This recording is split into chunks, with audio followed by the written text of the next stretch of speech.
حضرت یونس کا یہ قرآنی واقعہ کیا کمال کا بھروسہ سکھا رہا ہے. کبھی تصور تو کرو اندھیری کال کوٹڑی ہوگی, مچھلی کے پیٹ میں ایک روشنی کی رمق نہیں آتی تھی, مگر وہ اللہ والے تھے, کہتے لا الہ الا انت سبحانک انی کنت من الظالمین. مولا میرا قصور ہے, تیرے سوا کوئی شان بیان کرنے کے لائق نہیں, تو ہی خالق, تو ہی مالک.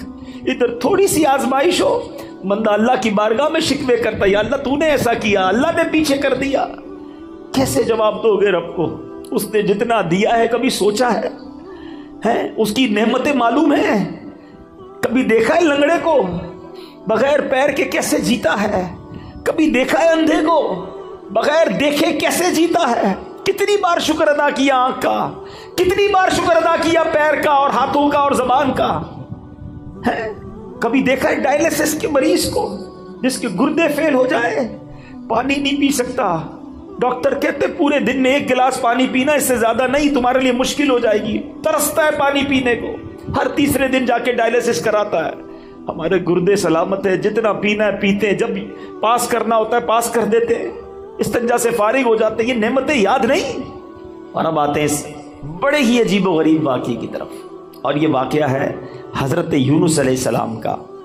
شہر تھا نینوا, جس کی ہدایت کے لیے آپ کو بھیجا گیا. آپ نے اپنی قوم کو اللہ کی طرف بلایا. وہ لوگ شرک کرتے تھے, وہ اللہ پر ایمان نہیں لاتے, بت پرستی کرتے تھے.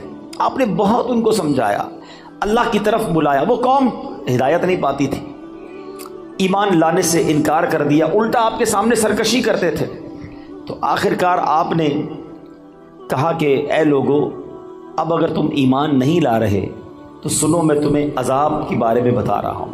اب تم پر عذاب آئے گا, اور میں کوئی بات جھوٹی نہیں کرتا. اب قوم کے لوگوں نے مشورہ کیا کہ یہ بات تو کبھی جھوٹی کرتے نہیں ہیں, اب ان پر نظر رکھو. اگر تو یہ راتوں رات ہمارے شہر سے چلے جائیں نا تو سمجھ لو عذاب آنے والا ہے. کیونکہ اگر یہ اللہ کے نبی ہیں تو جس شہر میں اللہ کے نبی ہوتے ہیں وہاں عذاب نہیں آتا. وہ قوم بت پرست بھی تھی مگر یہ بات بھی مانتی تھی. آپ پر فوکس کیا, آپ پر نظر رکھی, اور دیکھا کہ رات آپ شہر سے باہر تشریف لے گئے. صبح ہوئی تو عذاب کی بدلیاں یعنی عجیب و غریب قسم کے بادل آنا شروع ہو گئے. قوم سمجھ گئی کہ اب عذاب آنے والا ہے. حضرت یونس کو ڈھونڈو. انہوں نے تلاش کیا, حضرت یونس پورے شہر میں نہیں ملے. اب قوم نے سمجھ لیا کہ عذاب آنے والا ہے. اب اس قوم نے کیا کیا کہ وہ ڈر گئے, کانپ گئے, اپنے بچوں کو لیا, عورتوں کو لیا, مویشیوں کو لیا, اور پھٹے پرانے کپڑے پہنے اور جنگل میں نکل گئے, اور رو رو کر اللہ کی بارگاہ میں توبہ کرنے لگے. حضرت یونس علیہ السلام پر اقرار اور ایمان لانے کی نیتیں کرنے لگے. شوہر بیوی سے الگ ہو گیا, مائیں بچوں سے الگ ہو گئیں, سب کے سب استغفار شروع کر دیا, گر گڑا کر رونے لگے. عذاب کے بادل آ چکے تھے مگر یہ روتے رہے, گر گڑاتے رہے. جو مظالم آپس میں انہوں نے کیے تھے, ایک دوسرے سے معافیا مانگنے لگے. کسی کی حق تلفی کی تھی, اس کا حق واپس لوٹا دیا. سچی توبہ کر کے کہتے ہیں یا اللہ, ہم حضرت یونس کے رب پر ایمان لائے, وعدہ کرتے ہیں ہمیں معاف فرما دے.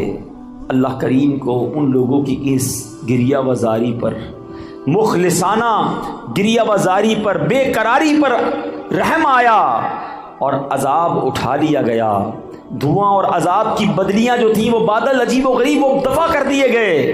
شہر میں لوگ آئے اور امن و چین کے ساتھ رہنے لگے. اللہ کریم قرآن مجید میں اس کے بارے میں کیا ارشاد فرماتا ہے. قرآن کی پوری سورت کا نام سورہ یونس ہے, یہ پورا واقعہ اس میں موجود ہے.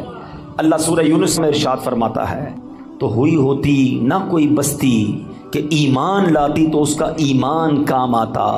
ہاں, یونس کی قوم جب ایمان لائے, ہم نے ان سے رسوائی کا عذاب دنیا کی زندگی میں ہٹا دیا اور ایک وقت تک انہیں برتنے دیا.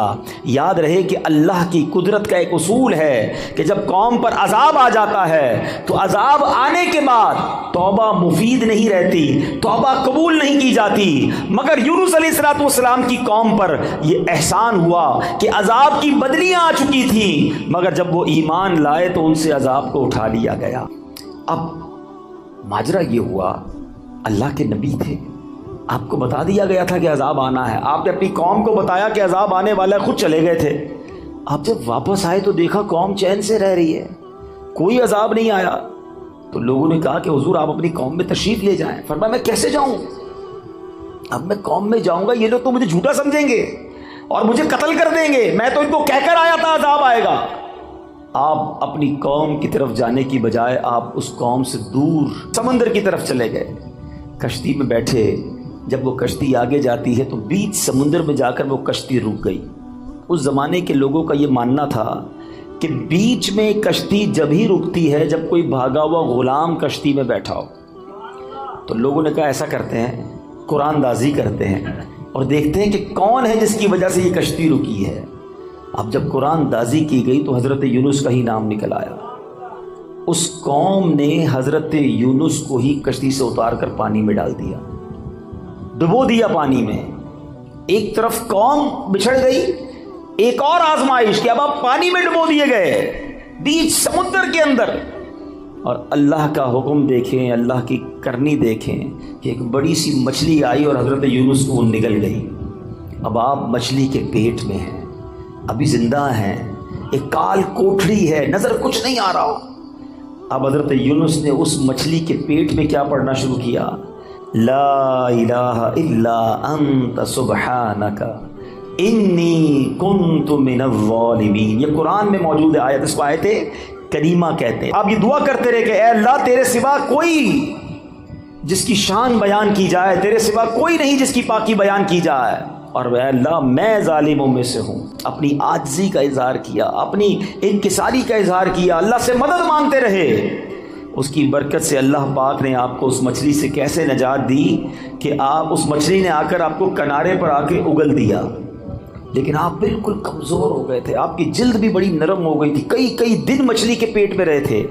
اب اللہ کی قدرت کا ایک اور نظارہ یہ ہوا کہ اس ساحل کے کنارے جو ہے ایک بیل اگتی ہے اور آپ اس کے سائے میں آرام کرتے ہیں، اسی سے کچھ کھانا پینا بھی آپ کو ملتا ہے، آپ میں توانائی آ جاتی ہے. اور اب آپ اپنی قوم کی طرف جب جاتے ہیں تو قوم انتہائی محبت اور احترام کے ساتھ آپ کو ویلکم بھی کرتی ہے اور ایمان بھی لے آتے ہیں. یہ واقعہ میں نے بڑے مختصر انداز میں آپ کو سنا دیا. سورہ یونس کی تفسیر پڑھیں تو اندازہ ہوگا کہ اللہ کی قدرت کے کیسے کیسے نظارے قرآن میں موجود ہیں. عقل حیران ہو جاتی ہے کہ مچھلی کے پیٹ میں حضرت یونس علیہ السلام کیسے زندہ رہے. اللہ اکبر. تو اے میرے میٹھے اسلامی بھائیوں، اب اس واقعے سے ہمیں بہت کچھ سیکھنے کو ملتا ہے. ہمیں یہ سوچنا چاہیے کہ مچھلی کے پیٹ میں آپ کتنا ٹائم رہے. ایک روایت کے مطابق آپ کئی دن مچھلی کے پیٹ میں رہے، مگر اللہ پاک کی شان دیکھیں کہ رب نے بچانا تھا تو مچھلی کے پیٹ میں بھی بچائے رکھا ہے. زندہ رکھنا ہو کہتے ہیں جسے اللہ رکھے اسے کون چکھے. اب اس ایک قرآنی واقعے سے بہت کچھ سیکھنے کو مل رہا ہے. پہلی بات یہ سیکھنے کو ملی کہ سچی توبہ یہ اللہ کی رضا کا سبب ہے. کتنے گناہ کیوں نہ ہو جائیں، کتنی خطائیں کیوں نہ ہو جائیں، اس کی بارگاہ میں اگر گر گڑایا جائے تو وہ خاص کرم فرماتا ہے، وہ آتے عذاب ڈال دیتا ہے، وہ رحمت کی برکھا برساتا ہے. مگر پرابلم یہ ہے کہ آج ہم اللہ کی بارگاہ میں سر نہیں جھکاتے، اس سے سچی توبہ نہیں کرتے، اس سے دوستی نہیں کرتے. گناہ ہو گئے نا، مگر وہ کریم ہے، وہ رحیم ہے، اس سے مانگ لے معافی، مگر سچی معافی مانگے. یہ توبہ نہیں ہے کہ یا اللہ میری توبہ، یا اللہ میری توبہ، اور پھر دوسرے گناہوں کے پلان باقی ہیں. نہیں، سچی توبہ کہ اب نہیں کروں گا. جتنے گناہ ہیں وہ کریم کرم فرمائے تو ایک باری میں معاف فرما دیتا ہے. کیا خوبصورت شعر پنجابی شاعر کہتا ہے نا، کتنا کریم ہے میرا مالک. ایک گناہ میرے ماں پیو ویکھے مینوں عمری منہ نہ لاوے. ایک گناہ میرا ماں پیو ویکھے مینوں عمری منہ نہ لاوے. لکھ گناہ میرا مالک ویکھے او پھر بھی پردے پاوے.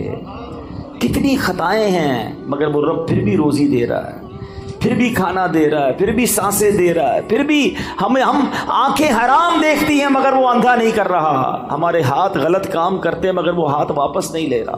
پیر گناہوں کی طرف جا رہے ہیں مگر وہ لنگڑا نہیں کر رہا. لیکن اس کا مطلب یہ نہیں کہ ہمیں جواب نہیں دینا. قرآن ہی میں رب نے فرمایا یومئذ تحدث اخبارہا، ایک دن آئے گا کہ زمین اپنی خبریں دے گی.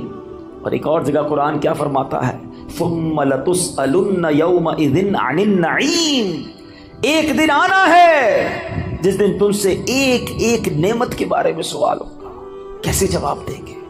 اے دن رات گناہوں میں گزارنے والوں، اے نمازیں قضا کرنے والوں، اے نشہ اور شراب استعمال کرنے والوں، اے حرام روزی کمانے والوں، اے مسلمانوں کے دل دکھانے والوں، ماں باپ کی نافرمانی کرنے والوں، خدا کے واسطے سوچو اللہ کی بارگاہ میں کیسے پیش ہو سکیں گے؟ وہ کریم ہے، اس سے معافی مانگ لو، سچی توبہ کر لو۔ حدیث پاک میں آتا ہے التائب من الذنب کمن لا ذنب له، گناہوں سے توبہ کرنے والا ایسا ہے جیسا اس نے گناہ کیا ہی نہیں ہے۔ ایسا کریم مالک، اتنا رحیم مالک، پھر بھی اسے ناراض کریں۔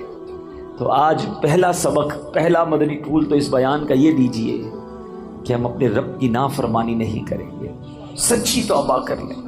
ہاں سچی توبہ کر لیں، اور اللہ کریم ہے، اتنا رحیم ہے، وہ اپنے بندوں پر اب اس کی ماں سے 70 گنا زیادہ مہربان ہے۔ اب معافی مانگے وہ معاف فرما دے گا، اور پھر آئندہ گناہ نہ کریں، نمازوں کی پابندی کریں، حرام کاموں سے اپنے آپ کو بچائیں، پھر دیکھیں آپ کی مشکلیں کیسے آسان ہوتی ہیں۔ بندہ کہتا ہے پتہ نہیں میرے کام ہی سیدھے نہیں ہوتے، نہ بیماریاں دور ہوتی ہیں، نہ پریشانیاں دور ہوتی ہیں، نہ روزی میں برکت ہوتی ہے۔ تم نے روزی دینے والے کو ہی ناراض کیا ہوا ہے، شفا دینے والے ہی تم سے ناراض ہے، جس نے عطائیں کرنی ہیں اسی کو تم نے ناراض کر دیا ہے۔ ارے اس کی رضا والے کام تو کرو، پھر دیکھو وہ کیسے رحمت کے دروازے کھولتا ہے۔ اب آتے ہیں اس واقعے کے دوسرے پہلو کی طرف کہ اللہ والے آزمائے جاتے ہیں، اللہ کے نیک بندوں پر امتحان آتا ہے، مگر وہ اللہ پر بھروسہ رکھتے ہیں۔ مچھلی کے پیٹ سے بھی زندہ واپس آ گئے حضرت یونس علیہ السلام۔ تو اگر آپ بھی کسی مشکل میں ہیں نا، پریشانی میں ہے، تو ہمت نہ ہاریں، اللہ پر بھروسہ رکھیں۔ پرابلم یہ کہ ہمارا رب پر بھروسہ ہی ختم ہو گیا، سب پر بھروسہ ہے، رب پر بھروسہ نہیں ہے۔ باقی دنیا والوں کی بات مانتے ہیں، یار فلاں منسٹر تو فلاں پیسے والا، فلاں عہدے دار رابطے میں ہوگا تو مسئلہ حل ہو جائے گا۔ نہیں میرے بیچ اسلامی بھائیوں، جس کے ساتھ رب کی رحمت ہوگی اس کے سارے مسئلے حل ہو جانے ہیں۔ ان اللہ مع الصابرین، اللہ قرآن میں فرماتا ہے اللہ صبر والوں کے ساتھ ہے۔ تو صبر کر لو، اللہ کی رحمت ساتھ ہو جانی ہے نا، تو اللہ پر بھروسہ کریں۔ پرابلم یہ ہے کہ آج اللہ پر بھروسہ نہیں رہا۔ بعض اوقات تو ایسے جملے لوگ کہہ دیتے ہیں کہ وہ کفریہ کلمات کی طرف چلے جاتے ہیں۔ یقین جانیں اللہ کریم ہے، وہ رحیم ہے، وہ واقعی ہمارے لیے بہترین فیصلہ کرنے والا ہے، لیکن ہم بعض اوقات اس معاملے میں غلطی کر جاتے ہیں۔ ایسا نہ کریں۔ بزرگان دین اپنے بچوں کو توکل کا درس کیسے دیتے تھے؟ ایک بزرگ کے بارے میں آتا ہے، ان کا نام ہے احمد بن حرب رحمۃ اللہ تعالی علیہ۔ آپ نے ایک بار اپنے بچے کو یہ ٹریننگ دی کہ بیٹا جب بھی کھانا کھانا ہونا تو یہ گھر میں بڑی سی محراب ہے، ادھر جا کر دعا کرنا کہ یا اللہ مجھے کھانا دے دے، تو میں روز یہاں سے کھانا مل جائے گا۔ اور اپنی زوجہ سے کہا کہ ایسا کرو کہ روزانہ بچہ جب دعا کرے تو محراب میں پیچھے سے کھانا رکھ دینا، تاکہ بچے کی بچپن سے ٹریننگ ہو کہ اللہ سے مانگنا ہے، اللہ پر بھروسہ رکھنا ہے، روزی دینے والے جو ہے وہ رب ہے۔ ایسے ہی ہونے لگا، تو بچہ دعا کرتا، ان کی زوجہ کھانا رکھ دیتی، وہ بچہ کھانا کھا لیتا۔ ایک دن کیا ہوا کہ ان کی زوجہ کہیں کام میں مصروف ہو گئی اور لیٹ ہو گئی، کھانے کا وقت ہو گیا، دوڑتی بھی گئی تو دیکھا بچہ اس محراب کے پاس بیٹھا اور کھانا کھا رہا ہے۔ کہا بیٹے کھانا کہاں سے آیا ہے؟ کہا جہاں سے روز آتا ہے، اللہ روز دیتا ہے، آج بھی اللہ نے دیا ہے۔ اب وہ واپس آئیں اپنے شوہر کے پاس کہ حضور یہ تو کمال ہو گیا، میں نے تو کھانا نہیں رکھا۔ حضرت احمد بن حرب رحمۃ اللہ تعالیٰ فرماتے مجھے اسی دن کا انتظار تھا، اب تمہیں کھانا نہیں دینا، اب اللہ کی رحمت سے اسے خود ہی ملتا چلا جائے گا۔ یہ وہ لیول آف توکل ہے جو ہمارے بزرگوں میں ہوا کرتا تھا۔ حضرت ابراہیم علیہ السلام کو جب آگ میں ڈالا جا رہا تھا، یہ بھی قرآنی واقعہ، قرآن پڑھے تو پتہ چلے نا، حضرت ابراہیم کو جب آگ میں ڈالا جا رہا تھا، حالانکہ معلوم ہے کہ اتنی بڑی آگ ہے جو کبھی جلائی نہیں گئی ہے، آسمان تک شعلے ہیں۔ جبریل امین آتے ہیں، کہتے حضور آپ حکم کریں، ابھی میں بارش کا فرشتے کو کہتا ہوں پانی برسائے گا، آگ بجھ جانی ہے۔ فرمایا نہیں، میرا رب دیکھ رہا ہے، اگر وہ چاہے گا تو بچا لے گا، اور اس کی اگر رضا اس میں ہے کہ میں آگ میں چلا جاؤں تو میں راضی ہوں۔ ہاں وہ پنجابی شاعر کہتے ہیں نا، جے سونا میرے دکھ وچ راضی، میں سکھنوں چلے پاواں، یہ لیول آف توکل تھا نا۔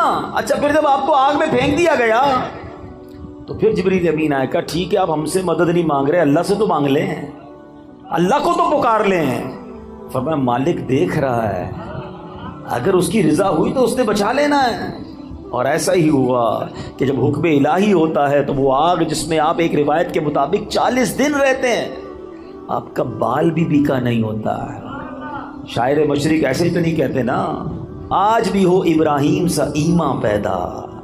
اصل مسئلہ یہ ہے ہمارا وہ ایمان کا لیول بہت ڈاؤن ہو گیا، اللہ پر وہ بھروسہ ہی نہیں رہا۔ اگر آج بھی ہو ابراہیم سا ایمان پیدا، آگ کر سکتی ہے انداز گلستان پیدا۔ آج بھی آگ باغ بن جائے گی، لیکن وہ لیول آف یقین، اللہ پر بھروسہ ہی نہیں ہے۔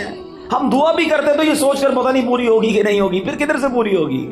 بھروسہ کرو اپنے مالک پر، وہ سب سے بڑا کارساز ہے، وہ عطا فرمانے والا، اس نے وعدہ کیا ہے ادعونی استجب لکم، مجھ سے مانگو میں تمہیں عطا کروں گا۔ سب سے مانگتے ہیں، رب سے نہیں مانگتے۔ سب پر بھروسہ ہے، رب پر بھروسہ نہیں۔ حضرت یونس کو مچھلی کے پیٹ میں بھی بھروسہ تھا، کہتے اللہ مجھ سے غلطی ہو گئی، تیرے سوا کوئی اور نہیں پاکی بیان کرنے کے لائق، لا الہ الا انت سبحانک انی کنت من الظالمین۔ اللہ نے مچھلی کے پیٹ سے رہائی عطا فرما دی۔ تم تھوڑی مشکل میں شکوے کرتے ہو، تھوڑی پریشانی میں شکوہ شکایت کرنے لگ جاتے ہیں۔ نہیں میرے پیچھے اسلامی بھائی، اور ایک یہ حضرت ابراہیم کے واقعے سے ایک اور بات بھی سیکھنے کو ملتی ہے، ہر بات جو ہے نا وہ دماغ سے نہیں فیصلہ کیا جاتا۔ ہاں کچھ لوگ کیلکولیٹر پہ چل رہے ہوتے ہیں، یار زکوٰۃ دیں گے تو پیسے کم ہو جائیں گے، اور صدقہ دیں گے تو اور کم ہو جائیں گے۔ ہر چیز حساب کتاب اور دماغ سے نہیں ہوتی ہے، کچھ فیصلے دل سے بھی کیا کرو۔ عقل والوں کے نصیبوں میں کہاں ذوق جنوں، ہاں عقل والوں کے نصیبوں میں کہاں ذوق جنوں، عشق والے ہیں جو ہر چیز لٹا دیتے ہیں۔ یہ جو چھلانگ لگائی گئی تھی نا آگ میں، قرآنی جو واقعہ حضرت ابراہیم نے، یہ فیصلہ کیسے ہوا ہے؟ کیا خوبصورت بات شاعر لکھتے ہیں، فرماتے بے خطر کود پڑا آتش نمرود میں عشق۔ عشق نے چھلانگ لگائی تھی، دماغ اور عقل کا کام نہیں تھا ادھر۔ عقل تو کہتی تھی جل کے راکھ ہو جاؤ گے، مگر عشق کے فیصلے نرالے ہوتے ہیں۔ بے خطر کود پڑا آتش نمرود میں عشق، عقل تھی محو تماشائے لبے بام ابھی۔ عقل تو ادھر ہی سوچ رہی تھی، عشق نے اپنا کام کر دیا۔ اللہ کرے وہ ایسا عشق رب سے نصیب ہو جائے، ایسا توکل نصیب ہو جائے، جب راہ خدا میں خرچ کرنے کی باری آئے تو عقل کہتی نہیں خرچ کرو کم ہو جائیں گے، عشق کہتا ہے جس نے دیا ہے وہ اور عطا فرمائے گا۔ اس کے نبی کا وعدہ ہے، خدا کی قسم کھا کر میرے آقا فرماتے ہیں اللہ کی راہ میں خرچ کرنے سے مال کم نہیں ہوتا، میرے آقا نے فرمایا یقیناً کم نہیں ہوتا ہے۔ یہ وہ لیول ہے اللہ اور اس کے رسول سے محبت کا جو ہمیں سیکھ رہا ہے، اور یہ قرآن سکھا رہا ہے۔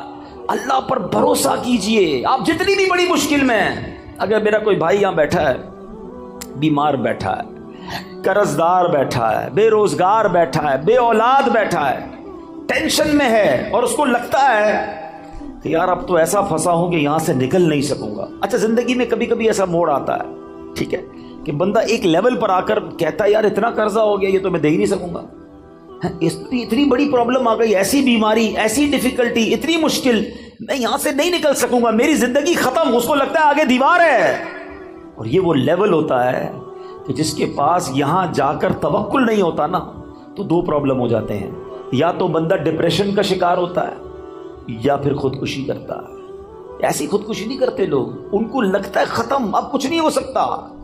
یہی وہ بے وقوفی ہے، یہی وہ اللہ پر بھروسے کی کمی ہے۔ اب میں آپ کو ایک ایگزامپل دیتا ہوں، میں نے کئی بیانات میں یہ ایگزامپل دی ہے۔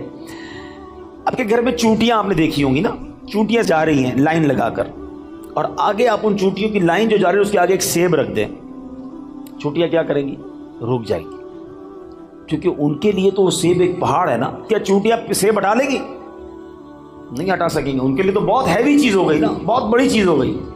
چونٹیاں رک جائیں گی، یا تو راستہ بدل لیں گی یا واپس چلی جائیں گی۔ اب آپ اس سیب کو اٹھا لیں تو کیا ہوا؟ راستہ کلیئر ہو گیا نا۔ آپ کے لیے کیا تھا یہ؟ جواب تو دو۔ چونٹی کے لیے کیا تھا؟ پہاڑ۔ آپ کے لیے کیا تھا؟ سیب۔ آپ نے سیب اٹھایا جیب میں رکھ لیا، چونٹی کا راستہ کلیئر ہو گیا۔ میری بات ذرا تسلی سے سننا، جو مشکل تمہارے سامنے ہے نا اس وقت، وہ تمہارے لیے پہاڑ ہے۔ میرے رب کے لیے کچھ نہیں ہے. ان اللہ علی کل شیء قدیر. وہ قادر ہے، وہ کن فرمائے فیکون ہو جاتا ہے.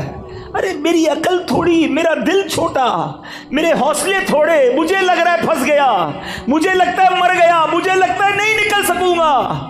ارے مانگو نا اس سے مدد جو قادر ہے، جو خالق ہے، جو مالک ہے. وہ تو حکم فرمائے تو چیزیں بہتر ہو جاتی ہیں. ہم نے دیکھا ہے ڈاکٹر کہتے ہیں کینسر کے اس سٹیج پر ہے کہ یہ نہیں بچ سکے گا، 15 دن رہ گئے، اور جب اللہ نے صحت دیتی ہے تو ڈاکٹر حیران ہوتے کون سی رپورٹ تھی پہلے والی، یہ تو بندہ بالکل کلیئر ہو گیا ہے. اللہ اپنی قدرت کے نظارے اب بھی دکھاتا ہے. بھروسہ چاہیے، یقین چاہیے. ہمارا پرابلم یہی ہے، ہم رب سے بھروسہ توڑ بیٹھے ہیں. مانگو نا اس سے. ایک اور آج کنفیوژن دور کر دیتا ہوں، ایک اور مشکل آج دور کر دیتا ہوں. مسئلہ یہ ہوتا ہے، لوگ کہتے ہیں یار ہم نے تو مسجد میں بھی دعا کی، کعبے کے سامنے بھی جا کے دعا کی، مزار پہ جا کے بھی دعا کی، روزے رکھ کے افطار کے وقت بھی دعا کی، تہجد پڑھ کے بھی دعا کی، ساڈا مسئلہ ہی حل نہیں ہوتا ہے. تم کہتے ہو اللہ سے مانگو، ہمارا تو مسئلہ ہی حل نہیں ہو رہا، ہمارا اولاد ہی نہیں مل رہی ہے، پیسے ہی نہیں بڑھ رہے، نوکری نہیں مل رہی، گھر کرائے کا اپنا گھر ہی نہیں ہو رہا، کیسے اللہ پر بھروسہ کروں؟ یہ وہ پرابلم ہے کہ جہاں جا کر بندہ رب سے دور ہونا شروع ہو جاتا ہے، جہاں اس کا رب سے بھروسہ ٹوٹنا شروع ہو جاتا ہے. سمجھو میری بات تسلی سے، آج کے اس بیان میں اپنے رب سے دوستی کر کے جانا، اپنے مالک سے محبت کر کے جانا. وہ خالق ہے میرا، وہ مالک ہے، وہ مجھے میری ماں سے زیادہ چاہنے والا ہے. سنو، جب دل میں یہ خیال آئے نا کہ اللہ میری سن نہیں رہا، اللہ کی طرف سے میرا کام نہیں ہو رہا، اس وسوسے کو جھٹک دینا. اب میں ایک اور ایگزامپل کے ذریعے آپ کو سمجھاتا ہوں. آپ کا چھوٹا بیٹا ہو، آپ کا چھوٹا بھائی ہو، اور وہ آپ کے سامنے بخار میں آئے، گلا اس کا خراب ہو، اور وہ رونے لگے کہ بابا جان مجھے آئس کریم کھانی ہے، ٹھنڈا شربت پینا ہے. بتاؤ آپ کھلاؤ گے اسے آئس کریم؟ شربت پلاؤ گے؟ وہ رو رہا ہے آپ کے سامنے، گر گڑا رہا ہے. اب آپ کا ایک دوست ساتھ بیٹھا ہے، کہتا ہے یار کیسے باپ ہو یار، بچہ رو رہا ہے، کھلا دو آئس کریم، کیوں نہیں پلا رہے شربت؟ آپ جواب کیا دو گے؟ میں والد ہوں، مجھے پتا ہے اس کو کب کیا دینا ہے، اس کو رونے دو، اگر میں نے ابھی اس کو آئس کریم کھلائی تو یہ اور بیمار ہو جائے گا. ٹھیک ہے، اب میری بات تسلی سے سنو، دل پر ہاتھ رکھ کے سنو. تم باپ ہو، تمہیں پتا ہے بیٹے کو کب کیا دینا ہے. میرے مالک کو نہیں پتا مجھے کب کیا دینا ہے، وہ نہیں دے رہا، یہی بہتر ہے میرے لیے. مانو اس کے فیصلوں کو. میں مانگ رہا ہوں اولاد دے دے، وہ نہیں دے رہا. کیا پتا ایسا بیٹا پیدا ہونا تھا جو مار کے مجھے ہی گھر سے نکال دیتا. آج اپنے رب پر بھروسہ لے کر جاؤ. ابھی پچھلے دنوں کرونا وائرس جب پیک پر تھا، اللہ ہم سب کو محفوظ رکھے. سانس کتنی بڑی نعمت ہے، یہ کرونا نے سمجھا دیا لوگوں کو کہ جب آکسیجن نہیں آتا ہے نا، انسان کہتا ہے ساری دولت لے لو میری، مجھے یہ سانس مل جائے، یہ سانس نہ رکے. اس کے پھیپھڑے پمپ کرتے ہیں مگر اسے سانس نہیں مل رہی ہوتی ہے. اس وقت کتنی دیر سے بیٹھے ہو اس ہال میں، کتنی سانسیں لینی، لے بھی لیں اور نکال بھی لیں، پتہ بھی نہیں چلا. کبھی سوچا یہ اللہ کی کتنی بڑی نعمت ہے؟ شکر ادا نہیں کرتے، اللہ سے شکوہ کرتے ہو. نہیں میرے بیٹے اسلامی بھائی، اس کی بارگاہ میں ہمیشہ سر جھکائے رکھنا، اور اس کی شان تو دیکھو. وہ فرماتا ہے لَإِن شَكَرْتُمْ لَأَزِيدَنَّكُمْ، تم میرا شکر ادا کرو میں تمہیں اور عطا کروں. کچھ بھی تو نہیں کرنا، اے اللہ تیری مہربانی، تو نے مجھے کروڑوں سے اچھا بنایا، شکر کرو نا. کیوں کہتے ہو میں پیچھے رہ گیا؟ ارے میں کروڑوں سے اب بھی آگے ہوں. اصل مسئلہ یہ کہ ہم نے اپنی سوچ کا دھارا چینج کر دیا ہے. اگر آپ کو پرسکون زندگی گزار رہی ہے، میں آج آپ کو فارمولہ دیتا ہوں، اگر پرسکون زندگی گزار رہی ہے نا، تو نیکیوں میں اپنے سے آگے والے کو دیکھو، نعمتوں میں اپنے سے پیچھے والے کو دیکھو. ہمارا معاملہ ہی الٹا ہے، ہم نیکیوں میں پیچھے والے کو دیکھتے ہیں. ہم کہتے ہیں یار میں 5 وقت نماز پڑھتا ہوں، وہ تو پڑھتا ہی نہیں ہے. میں چلو رمضان میں روزے رکھتا ہوں، تھوڑے بہت چھوٹ جاتے ہیں، اس کے تو ایک بھی نہیں ہے. غلط آدمی کو دیکھ کر اپنے آپ کو سیٹسفائی کر رہے ہیں. اگر تم 5 وقت نماز پڑھتے ہو تو تہجد گزار کو دیکھو نا کہ یار وہ تہجد پڑھتا ہے، میں نہیں پڑھتا. وہ قرآن پڑھتا ہے، میں نہیں پڑھتا. وہ تو ماشاءاللہ کاروبار کے ساتھ ساتھ دین کا کام بھی کر رہا ہے، میں نہیں کر رہا. میں کب کروں گا؟ اسے دیکھو نا جو تم سے نیکیوں میں آگے بڑھ گیا. نیکیوں میں اپنے آگے والوں کو دیکھے، اور نعمتوں میں اپنے سے نیچے والے کو دیکھو. اگر تم غریب ہو ہیں, کرائے کے گھر میں رہتے ہو, تو سوچو بہت سارے لوگ جو جھونپڑیوں میں رہتے ہیں, روڈوں پہ سوتے ہیں, جیلوں میں پڑے ہوئے ہیں. اللہ نے مجھے الحمدللہ اپنا گھر تو دیا, چھت تو دی ہے نا. کبھی پسند کا کھانا نہیں ملتا تو کہتے ہو پیچھے رہ گیا. کئی لوگ ایسے ہیں جو 2 دن تک کھانا نہیں کھا سکتے, مانگ کر کھاتے ہیں. اللہ نے ایسا تو نہیں بنایا نا. کروڑوں سے اچھے ہم اس وقت بھی, کروڑوں سے اچھے. اپنی اوقات پتہ کرنی ہو نا تو پیر محل میں بھی کوئی ہاسپٹل ہوگا, کوئی بڑا ہاسپٹل ہو نا, اس کے ایمرجنسی وارڈ میں چلے جایا کرو اور وہاں دیکھا کرو لوگ کیسی کیسی بیماریوں میں آ رہے ہیں. پھر تمہیں احساس ہوگا کہ صحت کتنی بڑی چیز ہے. ہر حال میں اللہ کا شکر ادا کریں. یہ قرآنی وعدہ یاد کر لو. میں دوبارہ کہتا ہوں, قرآن پڑھیں, خدا کی قسم وہ خزانہ ہے قرآن. پڑھیں تو سیکھنے کو ملے گا نا. قرآن کہتا ہے لَإِن شَكَرْتُمْ لَأَزِيدَنَّكُمْ, تم میرا شکر ادا کرو میں تمہیں اور عطا کروں گا. آج سے شکر سیکھ کر جاؤ, اللہ سے محبت سیکھ کر جاؤ, رب پر بھروسہ سیکھ کر جاؤ. جب کوئی کام ہو جائے نا تب بھی اللہ کا شکر ادا کیا کرو, اور جب کام نہ ہونا پھر بھی اللہ کا شکر ادا کیا کرو. یا اللہ تیری مہربانی, نہیں ہوا یہی میرے لیے بہتر تھا. آپ پرسکون ہو جائیں گے جب آپ کو یہ یقین ہو جائے گا نا کہ جو نہیں ہوا وہ بھی رب کی طرف سے اور میرے لیے بہتر ہے, تو انشاءاللہ پھر ٹینشن والی زندگی نہیں رہے گی. بظاہر تو یہ بڑی مختصر حدیث ہے, لیکن اس کے پیچھے جو انعام ہے, جو ریوارڈ ہے, اگر اس پر توجہ دیں تو سمجھ آئے گا کہ یہ کتنا بڑا انعام ہے. مجھے بتائیے نا, محشر کا دن یہ کتنا مشکل دن ہوگا. سورج 1.25 میل پر ہوگا, زمین تانبے کی ہوگی, پل صراط سے گزرنا ہوگا, نامہ اعمال کھلنے ہوں گے, اعمال تولے جائیں گے. کتنی ڈیفیکلٹیز, کتنی مشکلیں ہوں گی, مگر وہ کون ہوگا جو اس دن ان تمام مشکلوں میں بھی ہماری مدد فرمائیں گے؟ وہ کوئی اور نہیں ہے. بریلی کے تاجدار لکھتے ہیں نا کہ سنتے ہیں کہ محشر میں صرف ان کی رسائی ہے, اور کوئی نہیں ہے ان کے سوا. سنتے ہیں کہ محشر میں صرف ان کی رسائی ہے, گر ان کی رسائی ہے لو جب تو بنائی ہے. اب ذرا غور کریں, جو لوگ حج پہ گئے ہیں وہ میری بات ذرا جلدی سمجھ جائیں گے. عرفات کے میدان میں کتنی پبلک ہوتی ہے؟ 25-30 لاکھ, 40 لاکھ. لیکن جو حج پر جاتے ہیں انہیں لگتا ہے کہ 25-30 لاکھ کہتے کس کو ہیں, اور تواڈی پنجابی میں کہتے ہیں لگ پتا جاتا ہے کہ عوام کہندے کس کو ہیں. اتنی پبلک, جدھر دیکھو سر ہی سر. ادھر جو ایک بار بندہ کھو جائے دوبارہ نہیں مل سکتا. 25-30-40 لاکھ لوگوں کا یہ عالم ہے, تو محشر میں کتنے لوگ ہوں گے؟ 8 ارب کے قریب تو اس وقت دنیا میں بندے ہیں, ٹھیک ہے. 7 ارب 90 کروڑ کے قریب تو دنیا کی آبادی پہنچ گئی ہے. تھوڑے دنوں میں یہ 8 ارب ہو جانی ہے. 8 ارب ابھی ہیں. حضرت آدم علیہ السلام سے لے کر صبح قیامت تک جتنے لوگ اس دنیا میں آئیں گے سب اس میدان میں موجود ہوں گے. رش کتنا ہوگا, ہجوم کتنا ہوگا. اچھا, اس میں جتنے مسلمان ہیں سب چاہتے ہیں کہ نبی پاک کے قریب ہو جائیں. ابھی اس ہال میں 1000-1500 شاید لوگ ہوں گے. کافی لوگ چاہ رہے ہیں آگے آنا, سب شاید مجھ سے مل بھی نہ پائیں. ایک بندے سے 1000 آدمی ملنے کی کوشش کرے تو مشکل ہو جاتی ہے. اربوں خربوں لوگ اگر نبی پاک کے قریب ہونا چاہیں تو کیسے ہو سکیں گے؟ اس کا مطلب قریب وہی ہو سکے گا جس کو آقا بلائیں گے. اب کس کو بلایا ہے سوچ لو. آقا فرماتے تم میں سے میرے قریب وہ ہوگا جس نے دنیا میں زیادہ درود پڑھے ہوں گے. اب درود پڑھنا تو قیامت کے دن نبی پاک کے قرب کا ذریعہ ہو گیا. اتنے رش کے اندر میں کیسے قریب پہنچوں گا؟ اللہ اکبر. اور جب قریب پہنچ گئے نا تو پتہ پھر مسئلہ کیا ہونا ہے, آسانی کیسے ہو جائے گی.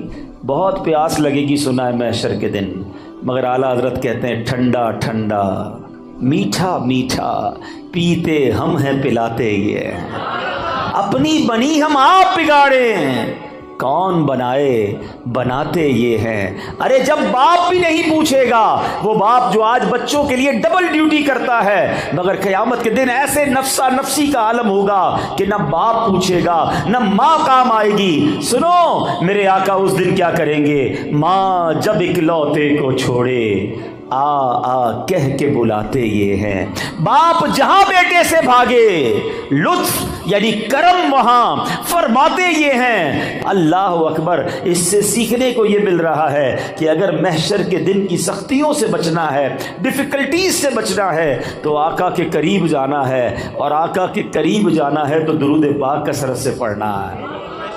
تو آج سارے اسلامی بھائی نیت کریں، اتنا سارا ٹائم ہم موبائل فون کے ساتھ گزارتے ہیں، گھنٹوں گزر جاتے ہیں سوشل میڈیا پر فالتو میں، لیکن درود نہیں پڑھتے، ذکر نہیں کرتے، تلاوت نہیں کرتے۔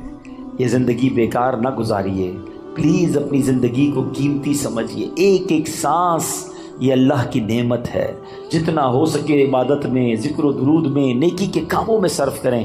آئیے مل کر محبت کے ساتھ بآواز بلند درود پاک پڑھ لیں۔ صلو علی الحبیب صلی اللہ تعالی علی محمد صلی اللہ علیہ وسلم۔ آج میں مختصراً ایک ایسا واقعہ آپ کو میں نے سنانا ہے کہ جو قرآنی واقعہ ہے، اللہ کے نبی کا واقعہ ہے۔ اس واقعے کو سنانے کے میرے دو مقصد ہیں۔ ایک تو قرآن کا واقعہ سنیں گے، اس واقعے میں جو میسج ہے وہ ہم لینے کی کوشش کریں گے، اور دوسرا مقصد یہ ہے کہ یہ واقعات تو ہمیں پتہ ہونے چاہیے تھے۔ اللہ کے کلام میں یہ واقعات موجود ہیں، مگر بہت بڑی تعداد ہے جو قرآن سے دور زندگی گزار رہی ہے۔ ہمیں شاید دنیا کی بہت ساری معلومات ہے، لیکن مسلمان ہونے کے باوجود قرآن کے بارے میں معلومات نہیں ہوتی ہے۔ نہ قرآن پورا تجوید سے پڑھا ہوتا ہے، نہ ترجمہ پڑھا ہوتا ہے، نہ تفسیر پڑھی ہوتی ہے۔